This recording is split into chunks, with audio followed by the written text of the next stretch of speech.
बंदा हाँ तै सुना बात के करना ना सही है बात ठीक है हला हला करीने वा यार उका देख के हाँ ठार बंदा बहुत सोना बंदा अल्लाह हयाती करे उसदी ठीक है हाँ मेरी गल करावे ना उसदी जाके बात घर लगवाजे ना जाके मेरी गल करा बहुत चंगा बंदा हाँ ढेर आसान है उसते हाँ इंज कर तू घर जा वंजे ना ते मेरी गल तो करावे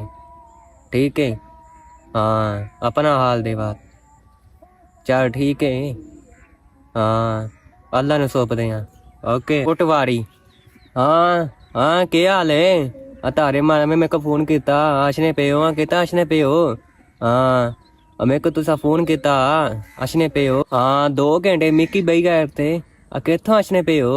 हाँ हाँ थाड़े